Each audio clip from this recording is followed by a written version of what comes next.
Dear devotees,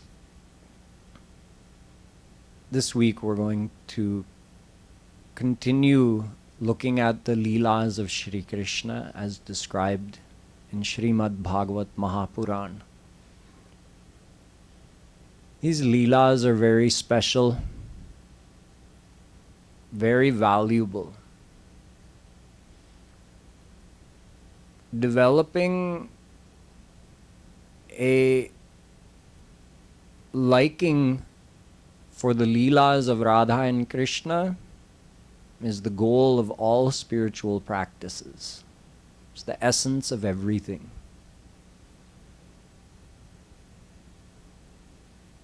It's also a good sign of progress, meaning the more pure one's heart is, the more we love to hear the leelas of Radha and Krishna.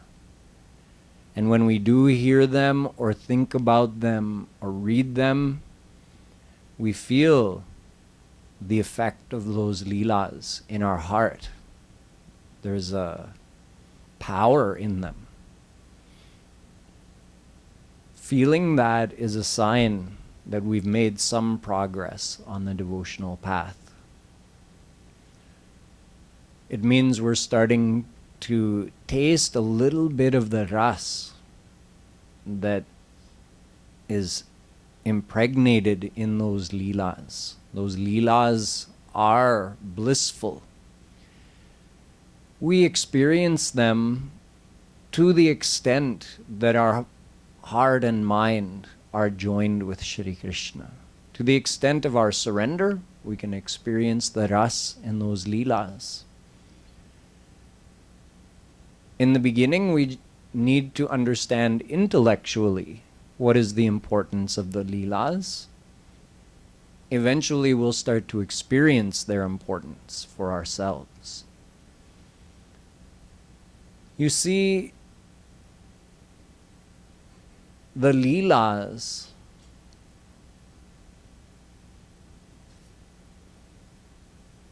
are a cure-all for everything, all our problems. बच्चे लोग क्या हो रहा है? Sit facing the front and listen properly.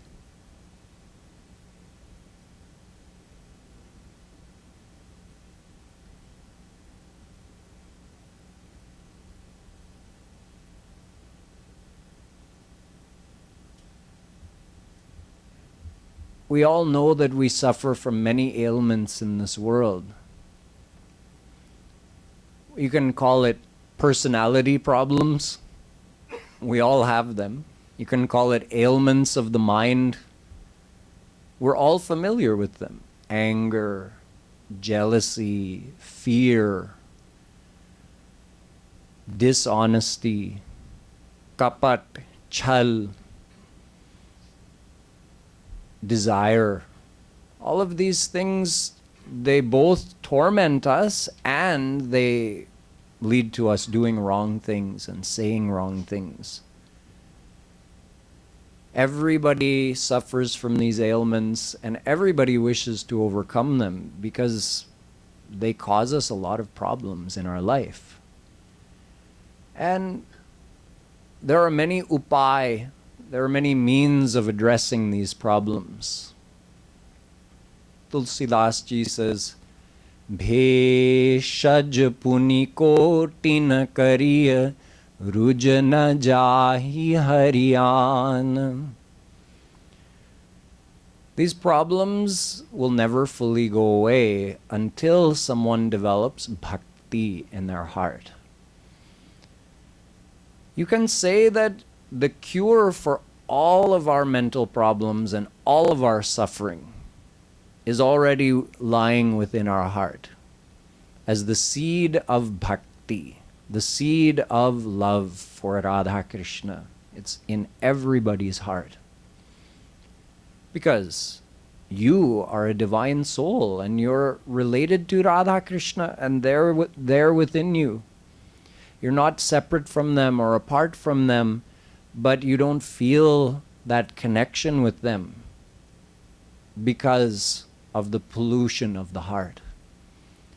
So all we need to do is develop that bhakti in our heart. The means of doing that is the grace of Guru, the grace of a Rasic saint, following the teachings of how to practice bhakti, meaning sadhana bhakti. In here, there's a seed of, you can say, divine bhakti. But we have to practice sadhana bhakti in order to uncover that and let it bloom. Listening to Shree Krishna's leelas is part of this process. Simply by listening to the leelas faithfully, the heart is purified. If one doesn't wish to listen to the leelas, okay, there are some other ways of reaching that point. It's said that one should serve a divine saint, and through serving that saint, eventually you'll develop the desire to hear Shri Krishna's leelas. And by continuing to serve that saint and listen to the leelas, your heart will be purified. And then all the problems will go away. Nowadays, we have intermediate measures that we take in this world, like going to a psychiatrist or a psychologist, getting some therapy, reading some self-help books, taking some medication. Depression is another problem many people struggle with. So we have all these intermediate measures in this world, but the ultimate cure lies within. There's nothing wrong with making use of these intermediate measures to help you manage these personality problems. But none of those will result in a permanent cure or in you reaching a state of perfection. Only developing love for Radha Krishna, only bhakti is the cure. Raghupati bhakti sajivan muri. Tulsidas Ji says, devotion is the ultimate cure for all the mental ailments. So if you want to see that my reactions have reduced, now I don't get as angry when I feel that someone has done something that they shouldn't have, they embarrassed me, they insulted me. If you want that your reaction to that situation is less, or you become more in control of that, you feel more at peace, more happy, you feel the presence of Radha Krishna, one magical cure for all of that. Radha Krishna leelas. Listen to them, think about them. Leela includes everything. Nam, Roop, Leela, Guna, Dham, Jan. It's all one. God, His names, His forms, His abodes, His attributes, His Jan, His divine associates, and of course His leelas. They're all one. So when we say leelas, it means also the form, His personality, His abode. It includes all of those. The leela is a very easy way to bring all of that into our mind, because there's something happening that draws our attention. We want to know what happened next. What's the situation? We want to follow the story of what's happening so it engrosses our mind. And before we know it, you'll be walking down the street and Radhe, Radhe, Radhe will be going on in your heart inside, and you'll say, where did that come from? I wasn't even doing that consciously. Or you'll be doing some work, maybe cleaning your kitchen, and you'll feel like Radha Krishna are with you. You don't feel alone. You feel something in your heart, like a love, a belonging. You feel like, where did that come from? What did I do to deserve this?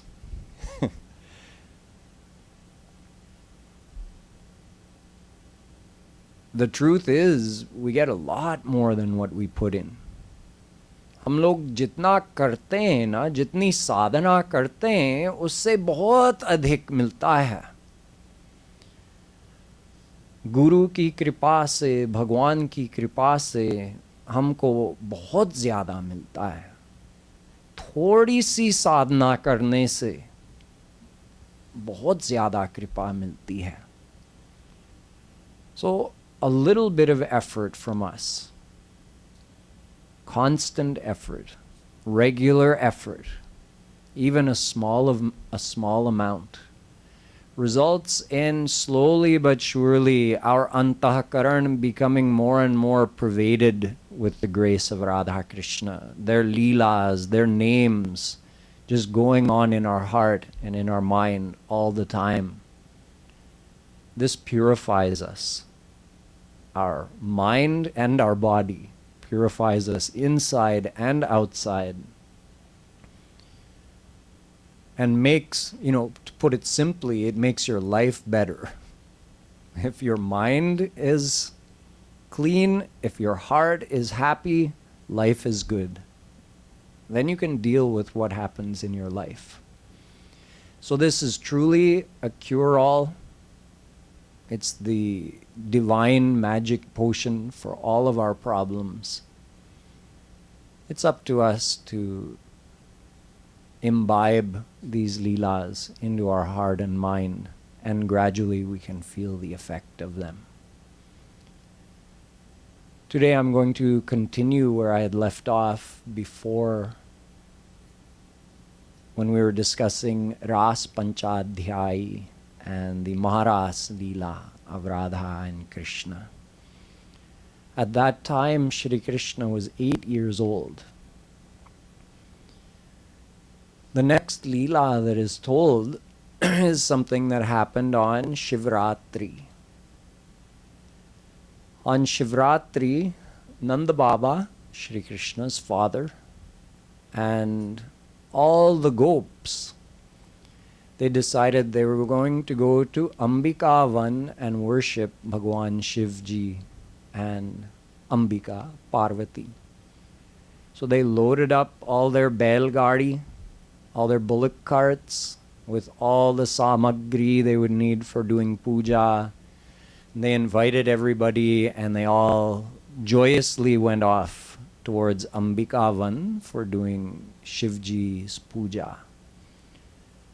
This Ambika Ban is quite near to Nandagaon, where at this time Shri Krishna and his family were living. I've described for you before the general layout of that area of Vraj. Nandagaon, and south from Nandagaon by about 6 miles is Barsana. In between lies Prem Sarovar and a hill, a tiny village called Sanket, where Shri Krishna used to signal Radharani that I'm on the way, I'm almost there.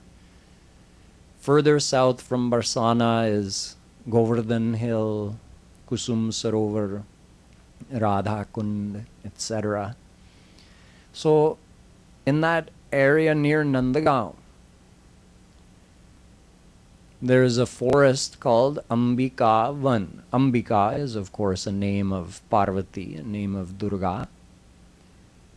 It is also known in this, in association with another story, this Ambika Ban, that Kirti Maya noticed that Radha was leaving every day and going somewhere. She said, where are you going every day, Lali?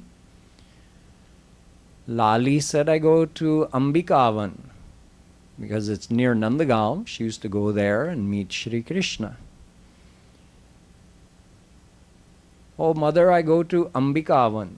What do you do there? Oh, I worship goddess Ambika. There was no temple over there of Gauri, no temple of Ambika, no murti or anything. But Radharani said, I go over there and I worship goddess Ambika. Kirti Maya said, Main bhi chalti hu. I'll go along with you today. We'll both go and worship Ambika Ma. Radharani says, Chale? Haan, chalo, chalo, chalo fir, chal. They go. So when they reached there was a small mandir of Ambika Devi and a beautiful murti, and Kishori ji and her mother Kirti Maiya, they did pujan and happily went back. So later that day when Radharani met Shree Krishna, she told him the story, and she said, I don't know where did this mandir come from, and where did this beautiful murti come from? So Shree Krishna explained that I knew what was happening, so I myself came and took the form of Ambika Devi. So that's a famous mandir now near Nandagaon, where people go even today. You can go and worship Durga Maiya in this form, which is actually Shree Krishna, who took the form of Ambika Devi. So it was in this Ambika Ban means forest, where Nanda Baba and the other gopis decided to go and worship Shivji that day, that night. So they went and they had a big ceremony over there, and they also called many Brahmins and donated a lot of cows and gold and clothing to them, and they had a big feast, so they fed all the Brahmins. And at that time, in those days, Saraswati River was not flowing underground. Saraswati River was flowing above ground. And she went right through Ambika Ban. So they were actually on the bank of Saraswati River. Oh, Nanda Baba and all those gopis, they were fasting on that day. So they just had some water and happily went to sleep there in the forest. There happened to be a huge python living in that forest, a big ajgar. And that ajgar came and grabbed a hold of Nanda Baba as he was sleeping and started to swallow him whole. That's what pythons do, right? They grab a hold of you and squeeze you, and then they just start swallowing. Doesn't matter how big you are, even if you're a goat or a crocodile or something, it can swallow the whole thing. So this huge python started swallowing Nanda Baba. So he started yelling, "Oh Krishna, Krishna, oh my son, help, help." He was yelling for Krishna. Of course, that woke up all the other gopis, and they saw Nanda Baba is like half swallowed by this huge python. So the fire was still burning. They all took big sticks, burning sticks out of the fire, and started beating on that big python and hitting him and trying to burn him with the fire. It didn't matter. This python was set on getting darshan of Shree Krishna tonight. He knew if he let go of Nanda Baba, Thakurji wouldn't have to come. So he held on for dear life. Sure enough, Shree Krishna came, and all he did was he took his charan and he touched that ajgar. So with the touch of his lotus feet, that being who had been cursed to take the form of this ajgar, he was released from that form, and he actually took on a beautiful human-like form. It's a type of being called Bidhyadhar. They're also actually attendants of God Shiv, and they're celestial beings, you can say. They live in the lower abodes of Swarg, like Kinnar, etc. They're also beings created by Brahma. They have celestial bodies, so they're extremely beautiful. When you hear of, from when Shree Krishna does any leela and from the heavens they showered down flowers, those Vidyadhar are part of that gang that showers down the flowers and cheers on Shree Krishna. So everybody was amazed by his beauty. It was just like every ang of his body was divinely beautiful and glowing. So he saw Shree Krishna and he went and did pranam and stood in front of him, and Shree Krishna said, "Who are you? And you're inhabiting such a beautiful form now. Who are you and why were you in that other form? There must have been some situation that led to you being in that form. So now this Bidhyadhar explained that my name is Sudarshan and I was cursed. Yes, I'm very beautiful and I was also very wealthy and I had my aerial chariot and I used to just fly around wherever I want. And one day I saw some rishis. These rishis were part of Angira Gotra and they were very ugly. So seeing them, I started making fun of them. I was mocking their ugliness, feeling I'm so beautiful and I'm so wealthy and just flying around wherever I want. So those rishis cursed me to take this awful form as an ajgar. But it was only their grace. It was their pure kripa that they gave me this form to live in, because they knew that one day I would get your darshan. He says, you know, just by your darshan alone, the curse was lifted. And then with the touch of your foot, all of my past sins were burnt to ashes. And now I can experience your divine bliss. He says, when your devotees, just by chanting your name, and anyone who hears the chanting of that name, all of their sins are burnt, then what to say of someone who directly receives the touch of your divine charan? Shree Krishna's form, his whole form is divine. Every part of his body is divine, but there's something extra special about his charan. You can say that there's like a waves of bliss and graciousness emanating from Shree Krishna, but they're more concentrated in his charan. That's the way it is. Sri Maharaj Ji says, he always refers to this leela of Shree Krishna. Kararvindena padarvindam mukharvinde viniveshayantam. Markandeya Muni, when he had spent so long in the endless ocean and finally got the vision of Bal Mukund, Shree Krishna, on that vat ka ped ke bahut bade patte, he was lying on that big leaf, and what was he doing? He had his lotus toe in his lotus hand, and with his lotus mouth he was sucking on his big toe. So Maharaji says, even Shree Krishna wants to take the ras of his own charan. It's so special. This is a form of bhakti, just doing Roop Dhyan of Sri Krishna's divine charan. Saveda dhatu padavim parasya duranta viryasya rathang pane yo mayaya sant tataya nuvritya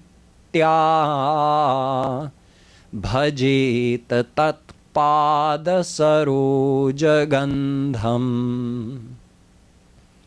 Shri Krishna's lotus feet,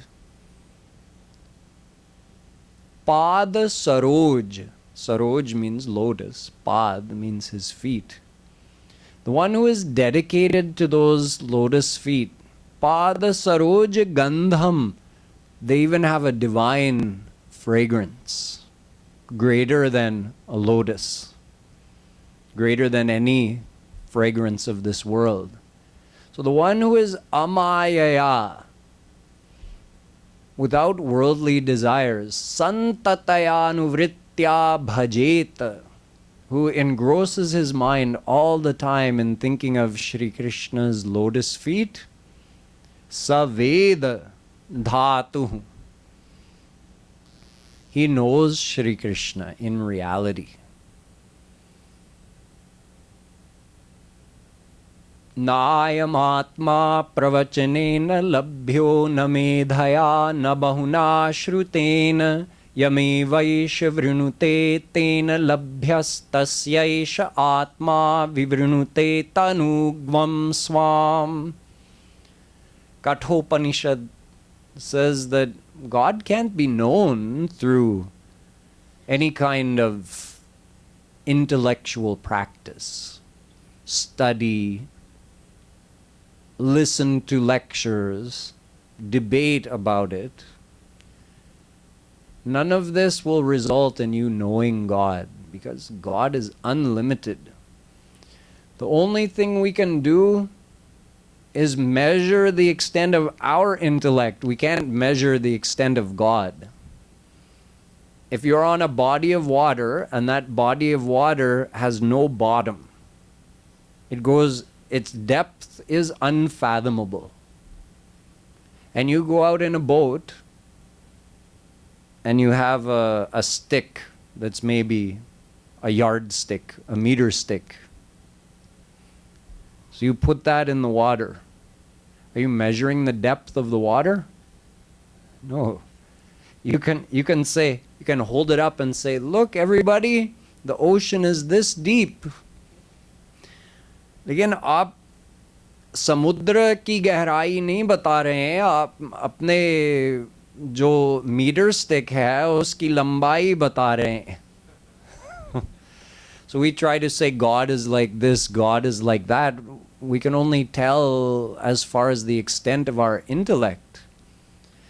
Naham na yuyam yadritang gatim vidur navam deva kimuta pare sura tanmaya mohita buddhayastvidam vinirmitam chatma samam prachakshmahe.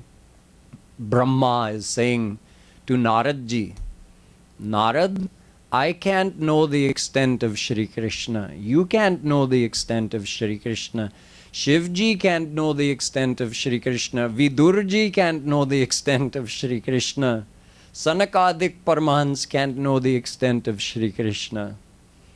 All we can do is exercise our intellect to its full extent, and then it fails, and we've only shown the extent of our intellectual prowess. We haven't shown anything about who God is in actuality.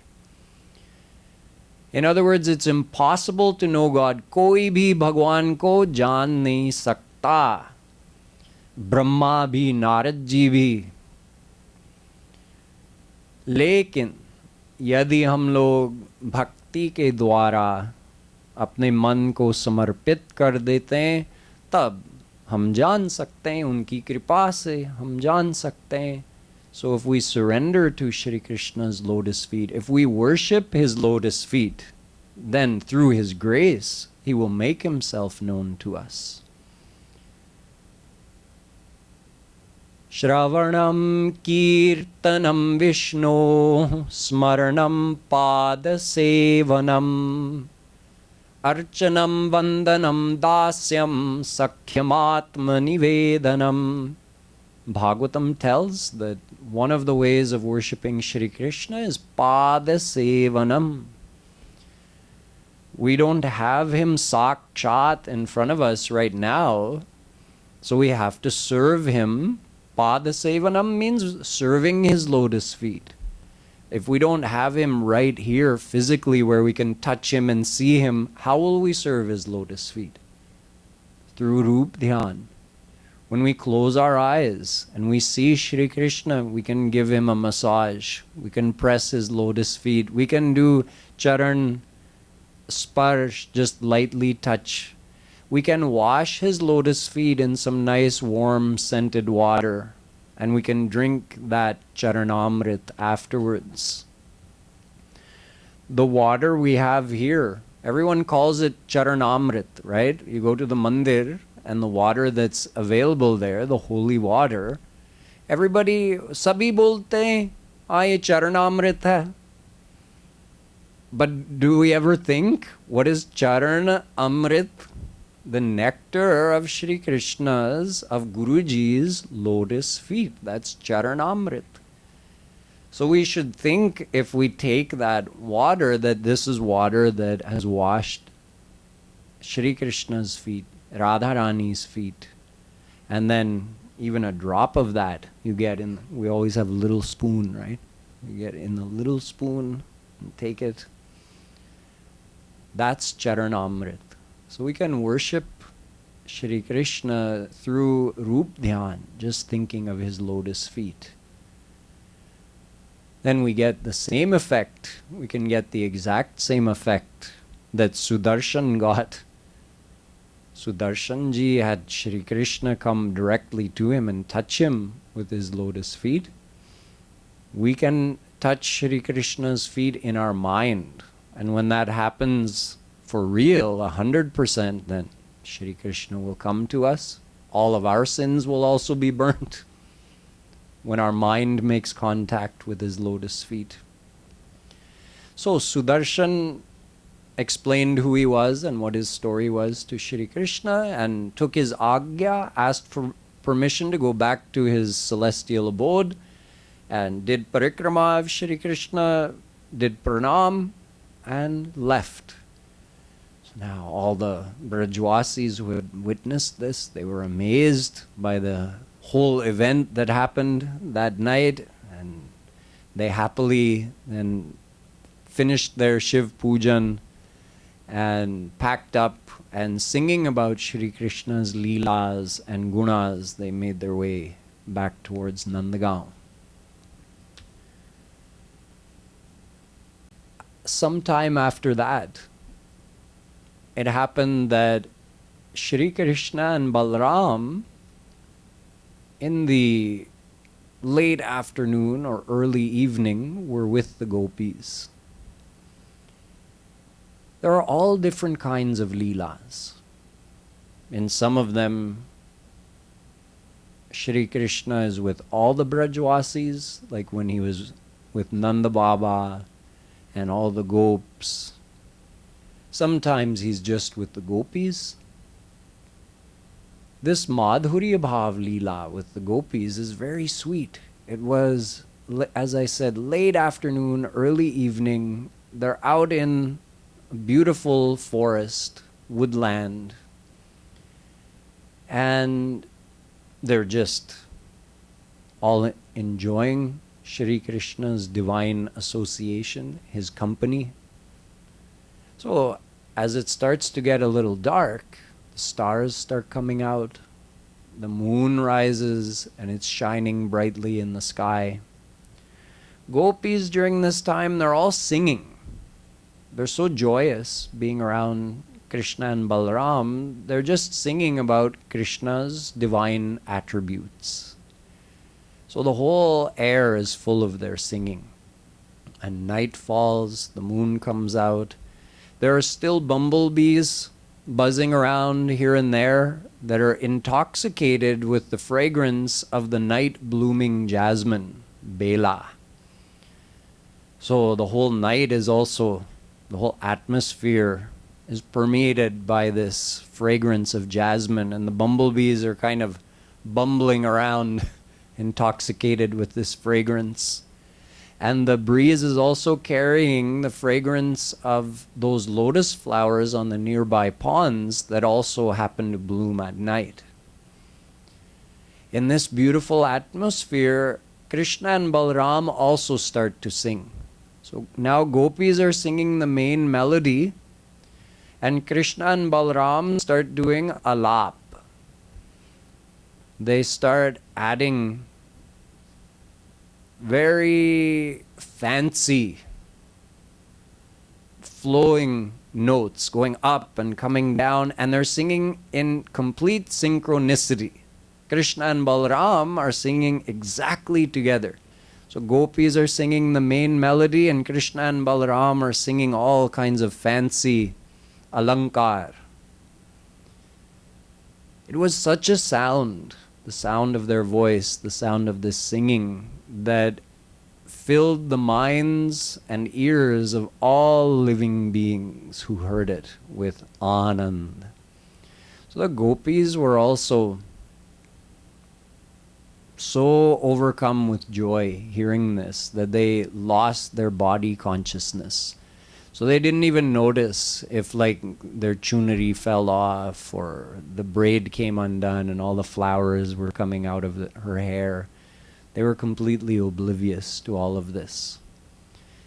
So just imagine anytime you need to do Roop Dhyan, you can also think of sitting with Krishna and the gopis sometime in the late evening as it's starting to get dark, and what would the sound of Shree Krishna's voice be like as he joined in the singing? So on this night, this leela took another twist, because somebody came. Shankha-chur. He was a yaksh, actually, not a demon, but a yaksh, a follower of Kuber, the material god of wealth. So probably also thinking this is a good chance to meet my divine Lord Shree Krishna, but he came in a naughty way and scooped up all the gopis right in front of Krishna and Balaram and raced off with them. Just like some daku would come and, run off with something. He just came up, scooped up all those gopis and raced off. So Krishna and Balaram were right there, right in front of them. So they both started racing after him, and gopis are yelling, "Ha, Krishna, come and help us." So in no time at all, they caught up, and they had picked up some big tree and they were holding it like a club, like that. So as soon as he saw Krishna and Balaram have come in front of him, like death personified, he dropped all the gopis and ran for his life. So Balaram stayed with the gopis to protect them, and Sri Krishna followed him. So wherever he was racing, Krishna was hot on his tail. And he was thinking, because this yaksh had a chudamani, a beautiful big jewel on his head, like embedded in his head. That's how he was. There were some beings like that as well. So Krishna was thinking, I'm going to get that jewel out of his head. So he chased him, and in no time he caught up to him and got a hold of him, and with one punch, wo chudamani bhi alag ho gaya, wo pura sir bhi alag ho gaya. Khatam ho gaya, Shankha-chur. So anyway, I'm sure that's what he wanted. That's the whole reason why he came. He wanted to meet his divine master in that way and be sent to the divine abode by Shri Krishna in that way. So these are just a couple of the leelas. Shri Krishna's leelas are infinite in number. There's no end to them, and whatever's described in the Bhagwatam is just a few of the main leelas that happened along the way. So these are a couple of the ones that are described after the Maharas Leela. Following this, we get an insight into one of Shri Krishna's special attributes called Murali Madhuri. As Almighty God, Shri Krishna doesn't reveal his entire personality. As Shri Ram, he's revealing almost all of his personality. But there are 4 special qualities which he only reveals as Shree Krishna. Prema Madhuri, Rupa Madhuri, Leela Madhuri, and Murali Madhuri. A special power of Shree Krishna's flute. So this special power of his flute is beautifully described in something called Yugal Geet. The gopis are speaking amongst each other and they describe the special effect of Shree Krishna's flute. You've all heard about Shree Krishna's flute, but tomorrow you'll get to hear how the gopis describe the effect of that flute when Shree Krishna plays it in Braj. And after that, unfortunately, it tells how Kans sends Akrur to Braj. So that day is coming when Krishna and Balram will leave Braj and go to Mathura, telling gopis ki abhi aayenge, kal hi aayenge. So we'll get to hear this part of the leela also, which is actually very important. Shri Krishna leaving Braj also reveals the depth of the love that the Brajwasis had for Shri Krishna and that Shri Krishna had for the Brajwasis.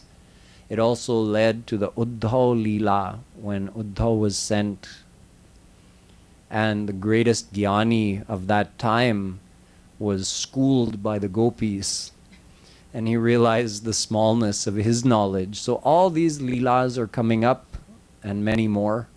So you can join us tomorrow when we continue. Boliye Vrindavan Bihari Lal Ki.